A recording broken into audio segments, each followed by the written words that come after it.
En febrero de 2020 empezaron a haber casos de dengue en Argentina. Y ese fue uno de los primeros brotes grandes que tuvimos. A partir del 2020 en adelante, todos los años tuvimos un poquito más de casos. 2021, 2022, 2023 y particularmente este 2024, comparándolo con el año pasado a esta altura, tenemos un 60% más de casos. Por ende, es una enfermedad que ya está entre nosotros, vino a quedarse, igual que el COVID, donde tenemos un vector que es el mosquito que transmite la enfermedad, que ya está, que es domiciliario, que vive con nosotros. Que ya... ¿No debería pagar alquiler entonces? Bueno, probablemente, porque vive más adentro que afuera. Vive en las grandes urbes, en los edificios. Ahora encontramos a veces mosquitos en un sexto, séptimo piso, que era antes raro encontrar, y ahora lo estamos viendo. Entonces, como este mosquito ha encontrado un contexto, ¿no? De clima y de hábitat ideal, ya está con nosotros. Y es probable que por esto todos los años tengamos que hablar de brotes hasta que en un momento la enfermedad sea endémica y tengamos casos todo el año, ¿no?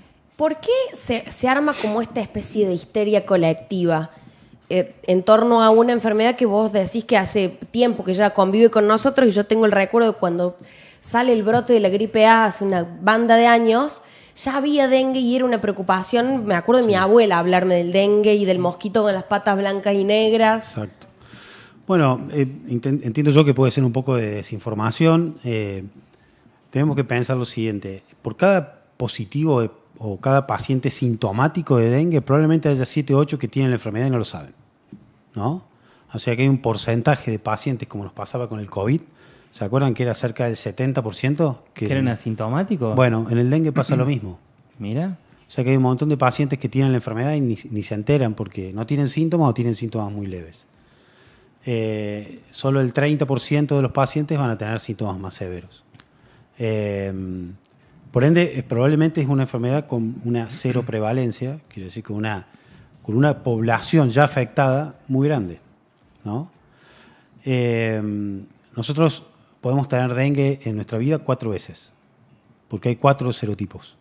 El dengue 1, el dengue 2, el 3 y el 4. Es lo que, comparándolo digo un poco con el COVID, serían variantes. La cepa, ¿no? Son 4 variantes diferentes que hace que uno en la vida pueda tener 4 veces dengue. ¿Por qué? Porque uno cuando se contagia de un serotipo, los anticuerpos que va a formar después de la enfermedad son para toda la vida. Ok. Y probablemente uno esté protegido durante varios meses para los otros serotipos. Entre 12 y 24 meses.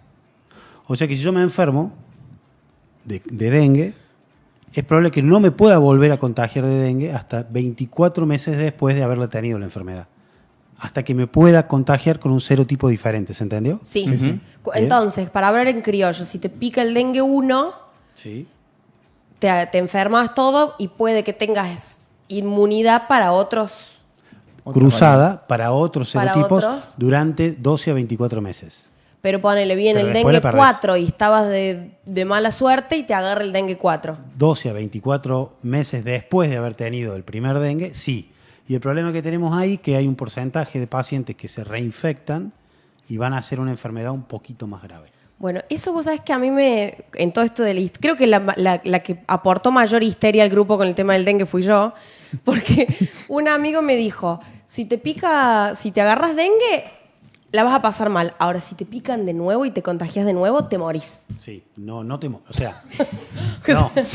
Amigo, no es tan amigo. Bueno, no es infectólogo, claramente. La verdad que no. Hay un poquito más de riesgo de hacer una enfermedad más severa.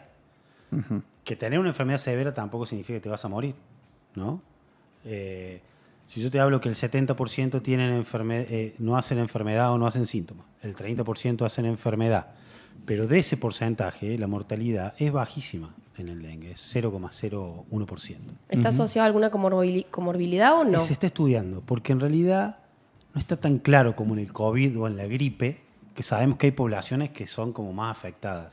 En el dengue es algo que todavía se está estudiando, a ver si hay alguna comorbilidad o algún antecedente previo que haga que al paciente le pueda ir peor.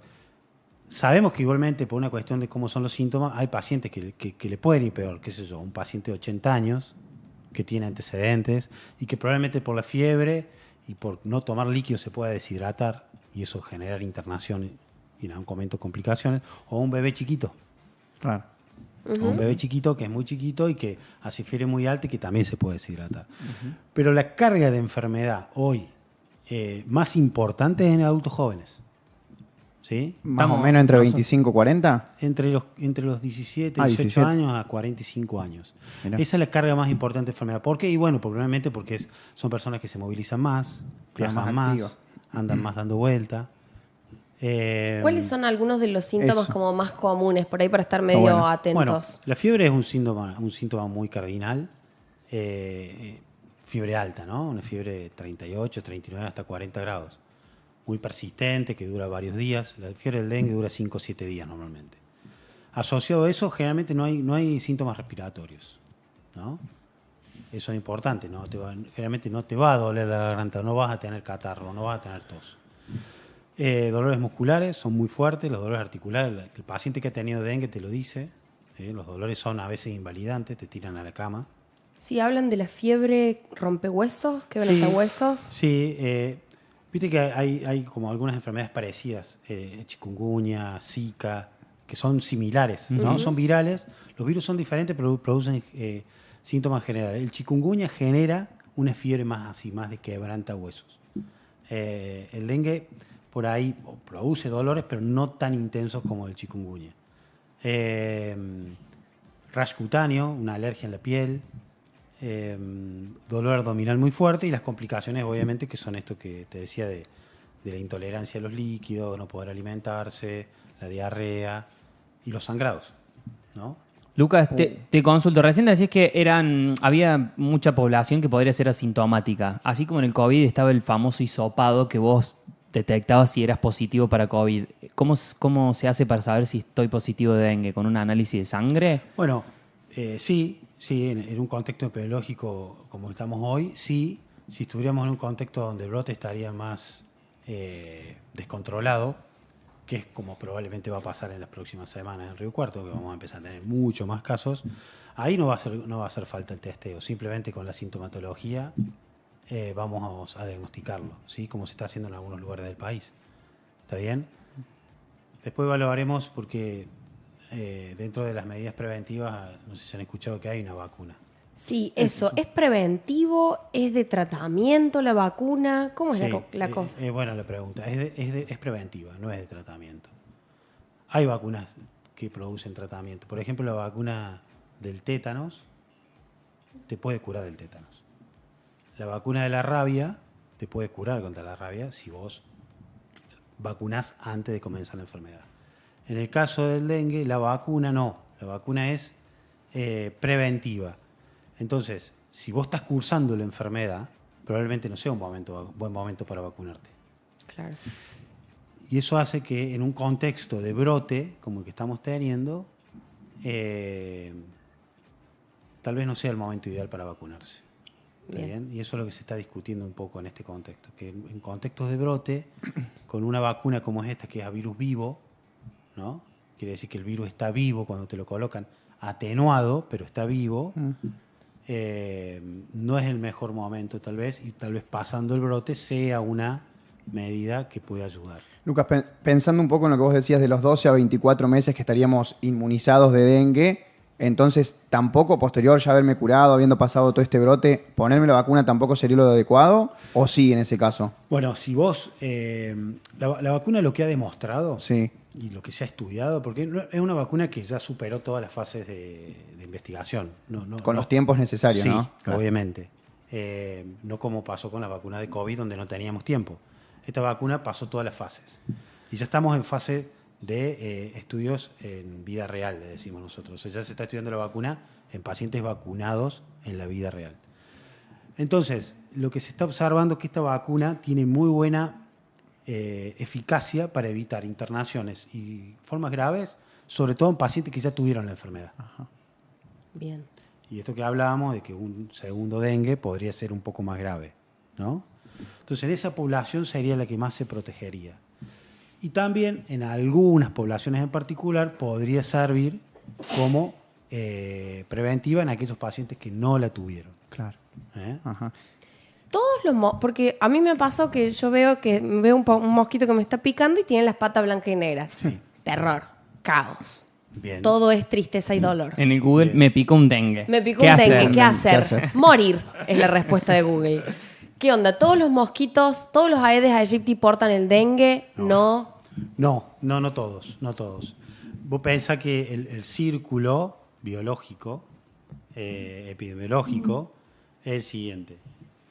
Un humano susceptible que va cursando la enfermedad y que tiene virus en sangre, eso pasa los primeros 2 o 3 días de la enfermedad, normalmente, es picado por un mosquito que no está infectado. Cuando esa sangre ingresa al mosquito, tiene que hacer un ciclo de 7 a 10 días para ser infectante. ¿Se entiende? Sí. Entonces no es inmediatamente infectante. No es que me picó a mí que tenía viremia y el mosquito sale y pica a otra persona en ese mismo momento y la contagia, ¿no? Entonces es como que el dengue, Claro, el mosquito es un transporte para el virus. Es un vector. No es el portador el que viene y te dice yo te voy a dar el dengue. No, Claro. no hay transmisión persona a persona. Es una enfermedad donde necesita un vector para poder transmitirse y ese vector es el mosquito. A ver, obviamente que a lo Ha mejor sido lo saben. denguificado, dice el sé dengue, si lo saben. ¿no? Digo, esto es una trazabilidad, entiendo yo. Algo así se decía. Siempre lo vamos a comparar con COVID por Sí. este día. Pero, digo, han podido identificar entonces que ese virus nace en el humano y el mosquito fue el que lo empezó a transportar. ¿Sería así? Bueno, a ver si se el flete, lo enten- el fletero. Claro, el fletero. Mirá, el origen Sí, de cómo nació el virus es difícil saberlo, Claro. como nos pasa con el COVID, que todavía no sabemos dónde salió. se dice Pero que, sí, del murciélago que se comieron, pero bueno. lo más probable, y como se ha comportado la mayoría de los virus en la historia nuestra de la humanidad, por decir así, es que han sido virus zoonóticos, virus que han saltado especies. Lo hablamos con el HIV, ¿te acordás? Ujú, sí, Pa. me reacuerdo. Bien. Entonces, son virus que probablemente saltaron a especies. ¿Sí? En algún momento, digamos, estaban en algunos animales y por alguna razón empezaron a contagiar a los seres humanos. Mira.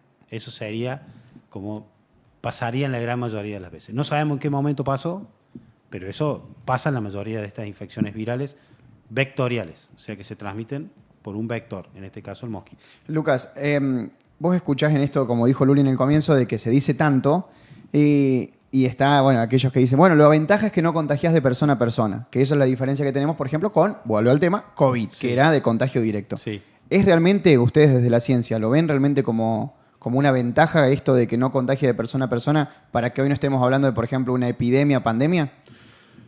Probablemente sí hace que la transmisión no sea tan fácil, Claro. ¿no? Porque el COVID era una infección de una transmisión muy simple, ¿no? Pero vos pensás que al año hay 400 millones de casos de dengue por año en el mundo.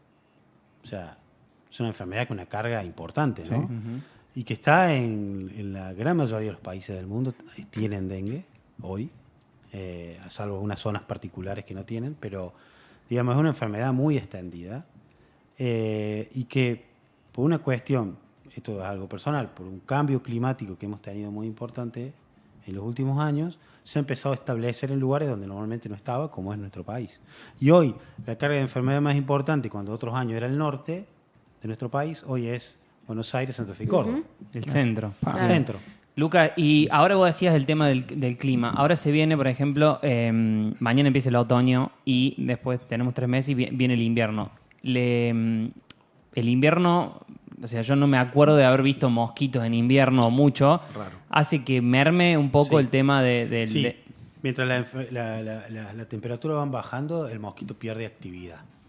Cuando hace mucho calor, el mosquito está más activo, ¿no? Está buscando comida todo el tiempo, está buscando picar todo el tiempo, sobre todo en 2 momentos del día, al amanecer y a la tardecita, donde más se pone activo. Puede picar en cualquier momento, pero es más ahí. Mientras va bajando la temperatura, el mosquito se empieza a mover menos. ¿Está bien? Y llega un momento donde las temperaturas son tan bajas y durante tantos días que ya el mosquito no tenemos más. Se queda en el molde. ¿Sí? Vos sabés que también escuché, Lucas, que Dice, o sea, lo escuché, viste, como todas estas cosas. No, te picó en el brazo, no es dengue, porque vuela 40 centímetros. Si fuese en la pierna, sí.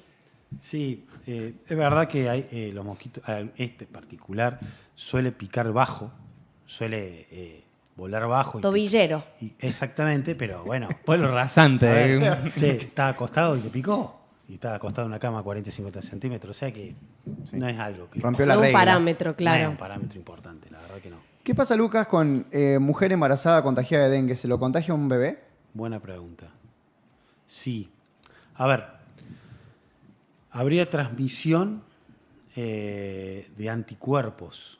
¿Sí? La mujer haría la enfermedad, se curaría en el mejor de los casos y pasarían anticuerpos al bebé. ¿Sí? Y hay alguna evidencia de transmisión del dengue al producto, al feto durante el embarazo. ¿Sí? Así que sí, eso se está viendo, se está observando.